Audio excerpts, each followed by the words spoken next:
remarks today, I want to touch on Libya, Syria, and Lebanon. But I also want to start with the alarming developments in the Horn of Africa, because there's a very strong connection between the Horn and the Middle East. Wars in Syria, Yemen, and Libya demonstrate clearly that unresolved conflicts generate transnational terrorism, create humanitarian catastrophes, provoke migrations that disrupt political life far from the battlefield, and they also become theaters for proxy wars, where our adversaries such as Russia and Iran can extend their roots deeper into the local environment. So given the lessons of unresolved conflicts, I believe that the Biden administration and the new Congress should prioritize conflict prevention, and prioritize conflict prevention starting with the Horn of Africa. With Ethiopia's population alone more than 4 times that of pre-war Syria, 110 million people in Ethiopia, conflict in the Horn could make Syria look like child's play by comparison. Now, the most influential players in the Horn are across the Red Sea, in the area we're discussing today. We need urgently to transcend the bureaucratic geographic stovepiping between Africa and Near East. It's that stovepiping is both in our foreign service and in our military combatant commands. We need to engage the Gulf countries, Egypt and Turkey, to stabilize the Horn of Africa now, before it's too late.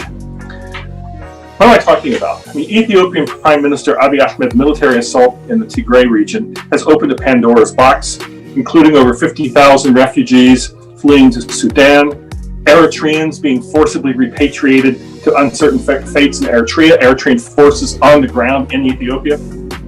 Ethiopia's Oromo region is restive, and there's shocking ethnic massacres that are reported in Ethiopia roughly every 2 weeks.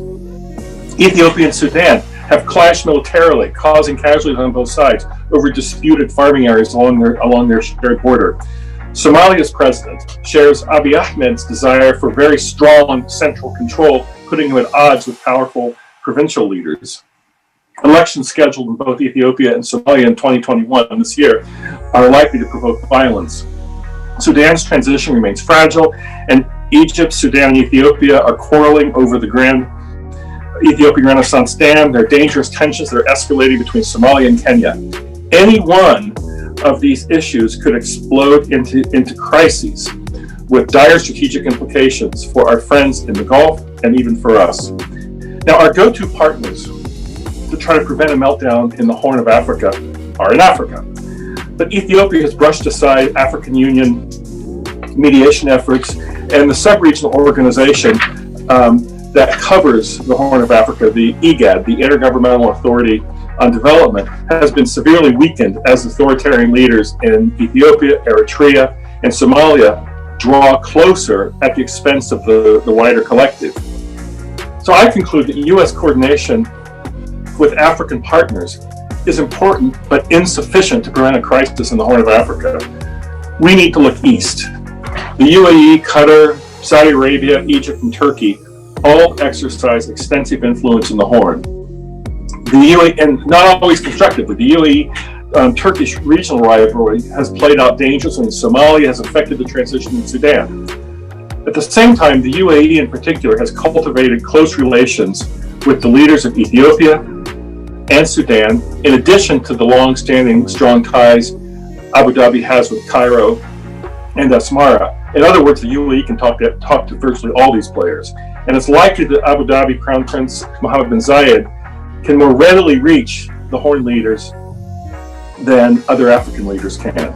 Khartoum has encouraged the UAE to play a mediation effort to work on the problems between between Sudan and Ethiopia.